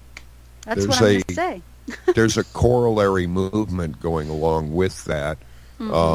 Back during World War II, the governments all changed the standards after Goebbels came up with the idea that we go from 432, having 432 as the A frequency, to A440. The difference being that A432 puts all of the major notes, like middle C, is at the frequency of the heart chakra. Yeah, but right. When you put it at A440, everything is just a little bit off, and it puts you on edge and makes you want to get up and move and be aggressive and do something. Whereas the 432 actually nurtures the soul, and now there's a huge movement across the internet I've seen to go back to the original standard. All the great composers wrote in A432. Wow, fascinating. So, well, let's put this on a numerical basis. 432 is the equivalent of number 9. If you do numerology, you just add it all together and you come down to the lowest number that you can get, single digit. Unless you come up with a master number, which is 11, 12, and 11, 22, 33. So that's a 9. Now you put it to 440, it's an 8, so it's like you said, it's off by just a little. Yeah. And yeah, it's aggravated. In fact, I think, Michelle, you and I were talking about that just earlier this week, talking about they're adding these tones in music, or the frequencies actually, these frequencies that would actually aggravate the listeners. Right. In the popular music venue, which is, right. You kind of think about the pop music, who's listening to it and what they're doing when they're listening, and when they do it with the music videos, you can see it. Mm-hmm. Well, and of course, also interesting. Okay. They get away from the music aspect of it by pumping this crapo-rapo out, I want to start an inner city foundation to teach frustrated inner city kids actually how to sing, not just bitch and cadence. Right. One of my salvations was I grew up dirt pour out in the desert near a place called Giant Rock, and we didn't have television. We just had a radio, and of course this is during the '60s. So you can imagine the continuity and just the full diverse amount of music that literally you could hear, from Bob Dylan to the Beatles to the Stones to Diana Ross. I mean, it just the whole music. And they say that you surrender to something, in your life. And I think one of the things I surrendered to was music, and I was so happy just to listen to the music that was being done. And I don't want to, get nostalgic, et cetera, and everyone has their own thing. Go ahead. No, but I think it's been lost for quite some time, and I cannot believe the amount of and the energy and the ability to take you to a different place, and you could go. I'd even make an argument for some of Neil Diamond's songs. I could make an argument for Bob Dylan's songs, but that cadence and that vibration that came during that, when you talk about numerology, during the '60s or sixes, which is a love vibration that came out, was an amazing thing. And I think it was, especially for me, it was part of my own salvation to be able to listen. And any of that music that comes out, I know the words verbatim. I mean, I'm my own human karaoke, because that was what we had. 70% of my brain is song lyrics. Yeah. Mm-hmm. Mm-hmm. But look how powerful it is, though. But today, like for instance, if you're a rapper or whatever, or you're hearing that, that whole thing going off in your head, which I think there's much stick there anyways, because I mean, obviously it changes so much and what have you, but I think that there's a difference, a huge difference, gigantic. Mm-hmm. Yeah. Exactly. And back to numerology, number 9 means completion. Yep. Yeah, it's completion. So It's that also the key in Ayurvedic math. yeah, so it makes perfect sense. And a book that's really good, I studied numerology and sacred geometry, is A Divine Portion. That's an amazing read. It's difficult, but it explains, the what do you call it, the of life, the what do you call that flower? Flower of life. Yeah, exactly. It's all numbers. Everything is numbers. Well, 9 is also the only number in our system that you can add, multiply, Right. I think and divide itself and still equals itself. Exactly. Well, I'm a 9, okay? Mhm. I was born at 153 on Oh, you're a 10. on 351. So Stash. each of those You guys are numbers, nines? yeah, each of those, okay, 153 adds to 9, 351 adds to 9. You add those two nines together and you're back to 9. So Wow. so that in itself, and when I found that out is when I really started to study numerology and numbers and sacred geometry. I dove deep into that stuff. Yeah. So nothing is by coincidence. Another So- coincidence, which there are none, Troy's math system, the Matheson system, is all based on nines, and it works out perfectly. Yeah, I'm completing this lifetime. I'm out of here. You're out of here. Yeah. I'm out of here. Been here. Bye. See, you wouldn't want to be, yeah. I'm out of here. Before we close out the show, which we've got at least 30 minutes to go, so I'm going to stick to the 2 hours. There's something that Michelle didn't get a chance to talk about on her first show with me. And she wants to talk about it, at least she did back then. And I don't know what you want to do now. I don't know if you just want, not now. But let's put this together with Chad. Now, Chad is the nephew of George Van Tassel. If you know Right. who George Van Tassel is, he was one of those early pioneers talking about unidentified flying objects. I'm going to say it as the word and not just the acronym. And Michelle, you are just go ahead and say it. I'm a contactee. I'm not an abductee, but I'm a contactee.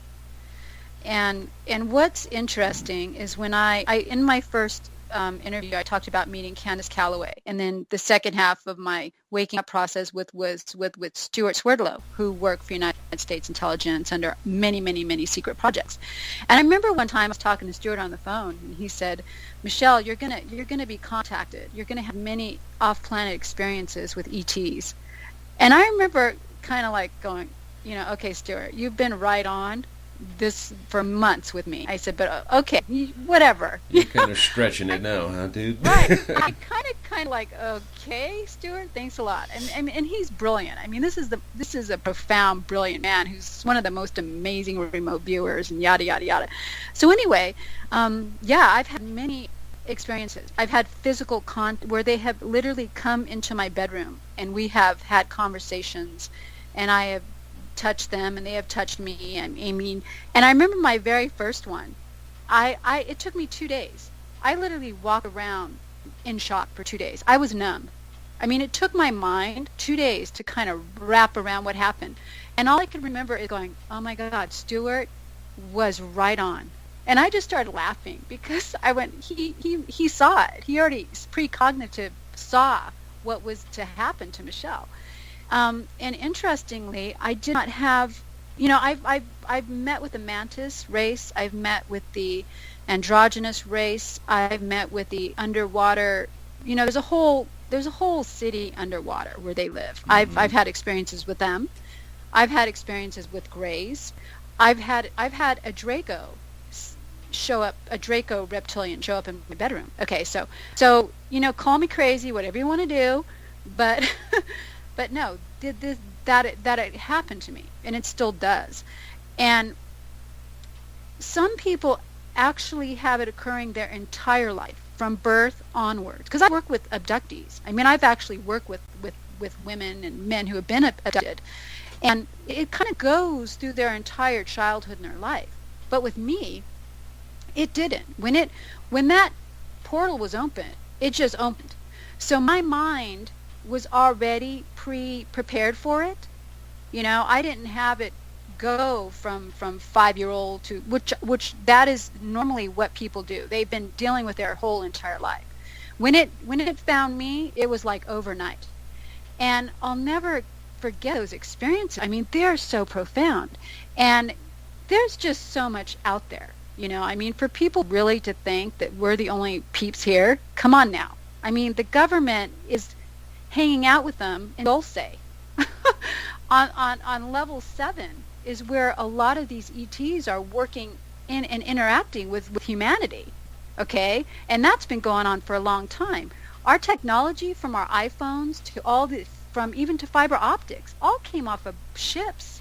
Okay? So for us to believe that they're not here, they're here. And disclosure is, I've even had someone disclose a lot of stuff to me recently. And he works really high up in the government. He literally, I was chatting with him the other day, and he says, I'm disclosing a lot to you. And I'm like, go for it. Because he's kind of giving me a heads up as to what is coming. And preparing me and then I prepare others. But I've had the most experiences. I mean, and I had an experience with the mantid race, which I did not know what it was for. It's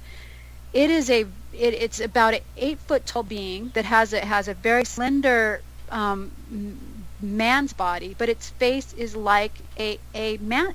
What do you call it? A praying mantis. A praying mantis. Yes. And when that being showed up in my room and started telepathing me, and we had our little telepathic conversation, I didn't know what that was. And this was interesting how the universe gives you information. So about 6 months ago, I was listening to Project Camelot interview with Carrie Cassidy, who's an amazing whistleblower. She's come out and done such amazing YouTube videos and conferences.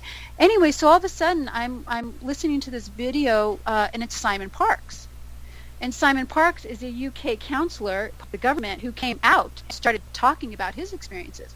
He started talking about the mantid race, that he has been having experiences since the day he was born, okay? And he came out and started discussing the mantid race, and that was my connection with Simon. So I went, oh my gosh, he put a visual to what I experienced. He put information out there to what I experienced. So I initially got a hold of Simon Parkes, and me and Simon started Skyping, and I started sharing my mantid stories, which was in correlation with his stories, okay? So obviously I'm not like whacked out, because there are many, many people who are having these experiences with the mantid race. And with my information that he gave me, it kind of closed the door on why they came to me. So I understand these things on a much higher level now. So you have experiences, and you don't always know why you have them till after the fact. So having met Simon Parkes and talking to him and interacting with him, he put a lot of the pieces of that puzzles with the mantid together for me. So I'm really thankful for having contacted him and interacted with Simon. One of the things that I can interject with this, because I'm both a contactee and abductee. I'm actually both. As far as that, you're much better off. And it's actually rare, because the pineal gland gets completely clogged up. It's unique to be contacted older, because you learn how not to see. So from that respect, you're very blessed. That's why most people who are have an involvement usually start off. We right around 4, which was mine. Right. Exactly. Which is, and depending on the time period, like with my own experience, it was at a time where it just was not accepted. Right. As far as that, so you're always at the whole reality type thing. In fact, I used to think I was around my uncle. I was around. There were jets out at the Rock, which is a huge landing field out there. There were helicopters. There were military people all going. So I was around at an early age, and so subsequently, it made me feel very uncomfortable to have to do that within relationship of having to live a normal life. So I resented my involvement with all of this. And especially, I just resent it. In fact, I can tell.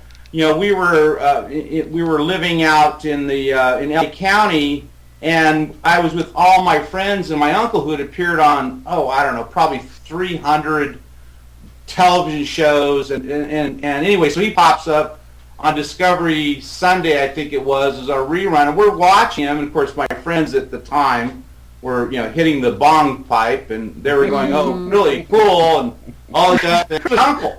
And I wouldn't mention it. I wouldn't. I just sat there. But the serendipitous things that have happened in my life, whether it be vis-a-vis in Serbia or in Hong Kong or wherever I was at, people would finger me out and would probe me, and invariably they would know who I was and who my uncle was. And they knew, and so it would just happen in conversation. One of the great stories I had was in my other, life as the, oil and gas executive. We were doing a presentation out at Morton 5 Call, which they were rocket scientists out there, and we were trying to pitch them into doing some, satellite imagery and some exploration out in Nevada. So we were looking for, them just being on the budget. So we do a presentation. This guy who's in charge, we're on this big conference table. He's looking at me. And I'm getting that uneasy feeling again, which I know, and so in the middle of this meeting with all these suits, I have this guy ask me where I'm from. My first thing was, I'm from Southern California. Oh, really? Where in Southern California? I said, well, I grew up in, I was born in Pomona, but I lived out in the desert. You would know where. He says, oh, really? Where in the desert? I said, well, it was a small town near Yucca Valley. And he goes, oh, really? And so it just kept on going. It was like I was in a vacuum with this guy, and I go, well, I lived near a place called Landers, and you would know that. He says, one of my best friends was George Van Tassel. And I go, busted. Right. Busted. Busted.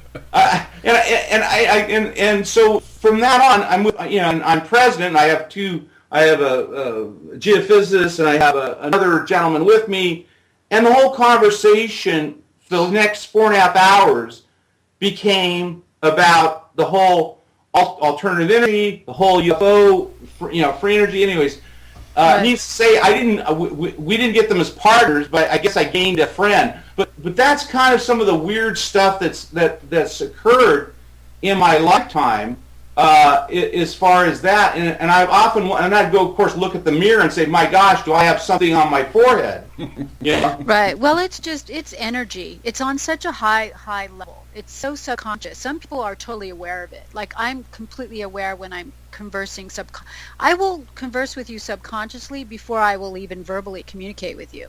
And what's happened is he had an awareness, and there's no such thing as coincidence. That's the thing. You're hooking up with everybody you need to hook up with to get you to the next level. No. Okay, so when you are in the presence of someone who is awake and using all their DNA and all their giftedness, there's a presence that they have. There's a body language. There's a everything. They know. Okay, and what they do is like what I do. It's like I know, and I will ask somebody certain questions to see if they can get triggered to where I'm taking them. Okay, there's a certain protocol and a certain movement that you have to navigate, and you sniff each. This is what I call it. I call it two dogs sniffing each other's butts, because literally it is when you. I never looked at it that way. When you come I across, look at it that way. well, it is. It's like, okay, it's like, who are you? I know you. The picture's doing something in my mind right now. You really. That's why I was laughing. All right, you guys, clean it up. Of course, this conversation brings up my next question. Those visitors you've been having, would you send them my way? Please. It is when it happens. I've already, when I incarnated, I was already geared. I was just, this switch was turned on when I met Candace Calloway. But it didn't surprise. I mean, it's not something that everybody can handle. I mean, seriously, it's. Listen, I attempted suicide over this. Yeah, what I'm saying. Everyone talks about this. Oh yeah, I saw E.T. and this. Right. No, man, it's like this is a full contact game. You go through such a mind. Your whole world is rocked. Right. You know? I didn't have any of those experiences. I was pleased. I recognized everybody for the most part. And I came through incarnated, completely prepared for this job. So when they actually show, I wasn't. Yeah, that's what I'm saying. I work with abductees. It's exactly what they go through. I'll share this experience with you because I tried to kill myself with barbiturates alcohol. Okay. That's what I do though. But let me tell you what had happened. This is what happens to me. Okay. Okay, this is the weirdness of some of my life, and Stash. Hey, listen, if I could, I'd send one to you immediately, buddy. But Thank you. But what happened was, okay, I'm lying in a field after I had taken barbiturates and taken alcohol and was trying to kill myself.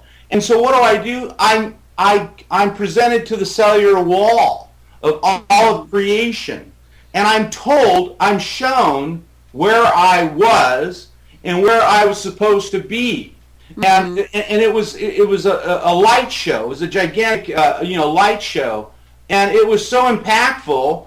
And also the message I got was, okay, you're here and you're not going anywhere until you get up here. So it's a very visual thing. It was an abstraction, and so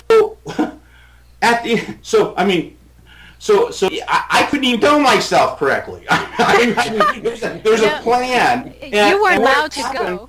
Yeah, and so what had happened was I've never had a thought of suicide ever because there are some people that they're guessing, whereas I know as far as, and I guess that's the division, but a lot of this is very traumatic, especially growing up in a Judeo-Christian fundamentalist world who's telling you that you're evil, that you're not in the right mind, and that kind of stuff is is extraordinary. And so I would prefer something like Michelle or even you, Stash, is to have the experience now where you could at least process this stuff, and basically it would be beneficial. But when you're inducted, that's why I have a lot of empathy. And I do counsel. I counsel abductees, and I do it free of charge. Because I have this empathy, and especially younger people, because it is just, it's gigantic. Now, am I blessed? Absolutely. Would I have changed anything now? No. Back then, it was a different thing. So when I hear people, and how it's portrayed, like even it makes me nervous, like with E.T., with the finger and all that stuff. It could happen that way, but generally it doesn't. It doesn't happen that way. It's extraordinary, and it's both mind and physically bending. I stuttered profusely after my early experience. I had high fevers. I had all kinds of health issues, and of course I was trying to integrate myself within an elementary school or learning ABCs. You can imagine it's You emotionalized it, and then you physicalized. That's what happens. It's like the emotional shock is so severe that it kicks the body into certain behaviors, and certain things start to erupt in the body. So it's it's true, because the ones that I've worked with have been suicidal. Their minds are fragile, and they have been able to wrap themselves around the experience, and it is difficult. And I work with a woman who was a archaeologist, and throughout her whole family they were abducted. She actually had a baby pulled from her that was alien, that was like 4 months. She said when the doctor pulled it out, they all stood there and looked at it, and nobody said anything. They didn't even acknowledge the fact that this thing was not even halfway human. She went into a total depression and spiral, a suicidal spiral. Like, as a woman, we carry babies, apparently, most likely human babies, but when you have something coming out of your body that is not recognizable for the most part, there's something that happens to you as a female, as a human female. So I remember working with her, and she was having her meltdowns and her crying, and she became extremely obese because of it. She ate so much food, and she had all these physical ramifications from the experience. And I spent a lot of time working, and this is a brilliant woman who spent time in Cairo, Egypt, who was an archaeologist. And this happened to her, and she's like, why me? Why did it happen? And it's not so much why me, it's just like, okay, how are we going to process out of it that you can help other people and other women who maybe experienced it? Well, right? it's really comes down to, this is something that, as far as for me, it wasn't why me, it was not me. Okay? That's the other thing too. But also along the way, you get yourself set up to a lot of different things. You're attacked. You're basically set apart. One experience. I don't know what it was. I had boils the size of baseballs around my groin, under my armpits, and and we went to the dermatologist, and they didn't know what it was, and it was really it was horrible. But then you get the other side of the whole thing. You get the other side of the polarity. I was told telepathically to get in a bathtub, turn the lights off, and just to start counting and breathing very slowly backward from 13 to 1, which I did. Had an out-of-body experience, went up, completely flew out of the universe. Wow. And then was asked a question if I wanted to stay back on, or did I want to continue? Well, I said, I my wife, my children, and I said, no, I need to go back. And so instantaneously I was brought back. Now, the interesting thing about it was, as soon as I turned the lights on, all of these boils were completely gone. I had a spontaneous miracle happen. Okay. Now, how many? You need to look at this thing in the perspective. Okay. Granted, I was attacked with these boils.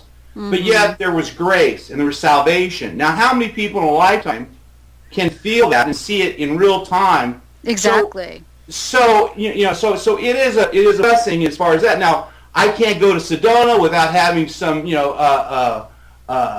walk-ins trying to get there are certain things that occur that but there are these whole things. But it is just the what is. So whenever I know everyone I talk to, they say, well, why not me and whatever.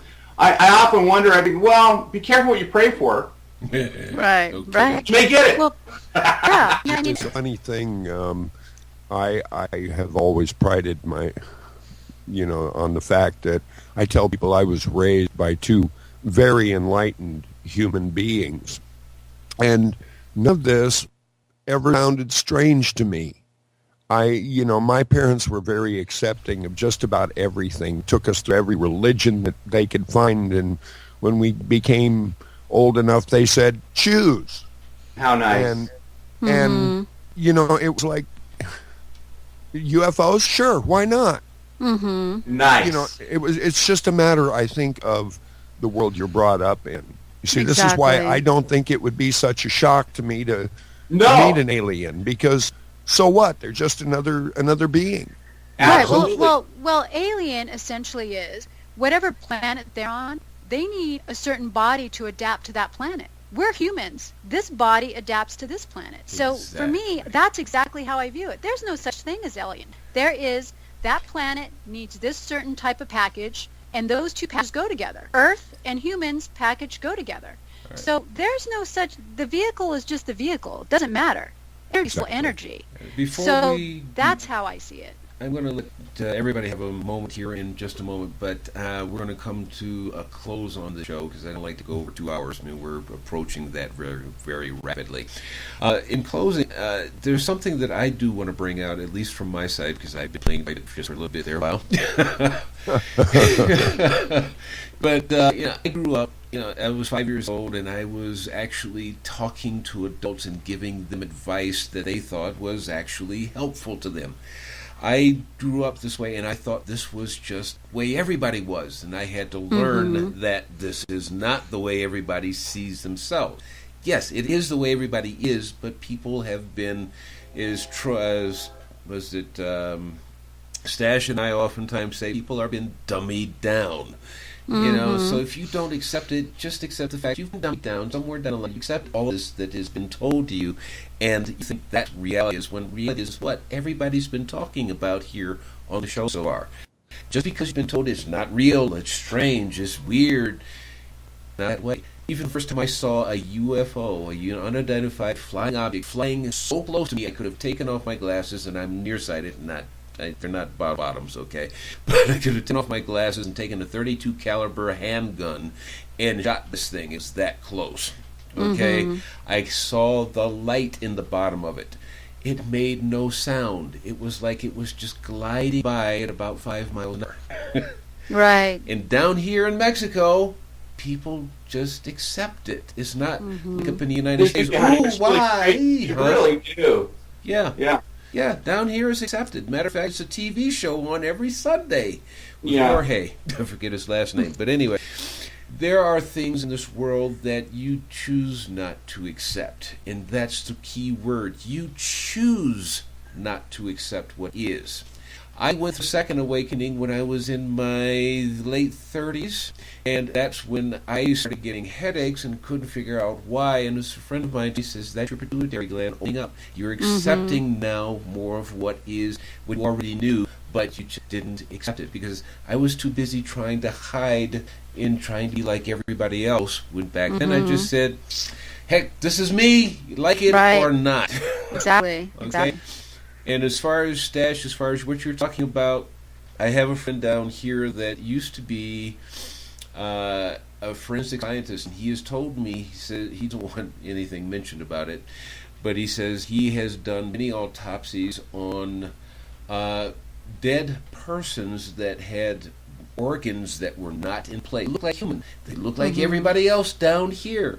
But their organ heart is on the wrong side of the chest. They didn't have lungs, but they're up and walking around, and so on and so forth. Yep. So these are things that are there. I've met some of these beings, and my only thought was, unless you're going to harm me, I don't care. Let's talk.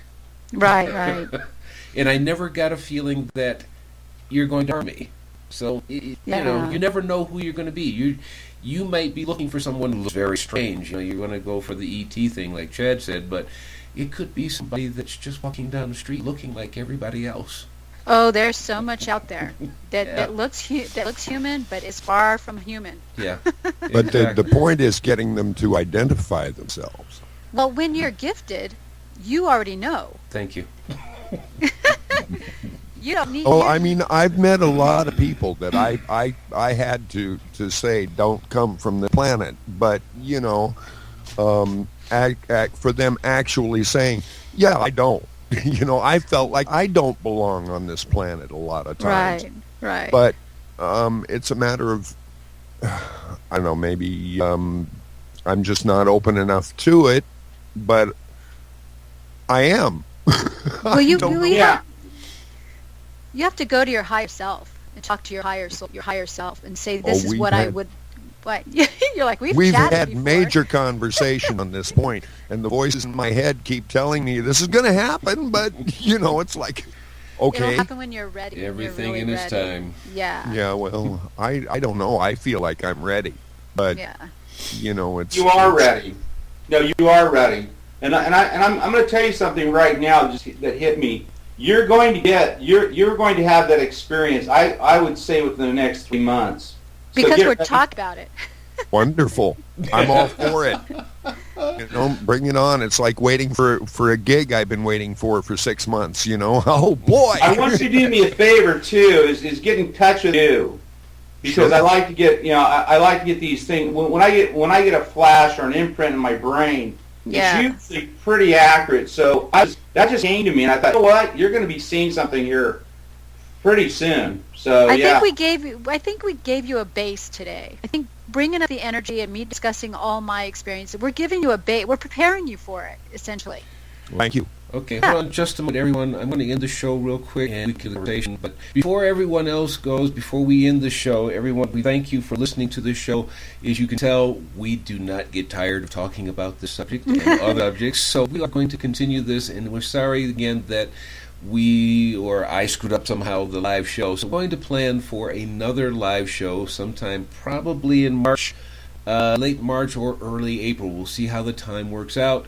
And we hope that you'll be there. And all the best to you and everyone. If you want to say goodbye to everyone, just say goodbye real quick. And we'll goodbye. Continue. Thank you, Kirk. Thank you, Stash. And thank you, Chad. You guys are awesome. I love you guys. This is fabulous. So anyway, thank the audience. Yeah, absolutely. It's been great. Indeed. Yeah. All right. What they said. Cool. All right. With that, we thank you, everybody, and we'll see you again soon. Be well.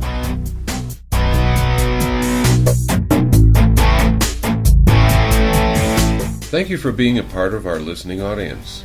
Be sure to keep up with our shows and our podcast via our blog, on Twitter, and in Facebook. All links, including our RSS feed, are available at kwave6radio.tk. That's kwave6, the number 6, radio.tk. All the best.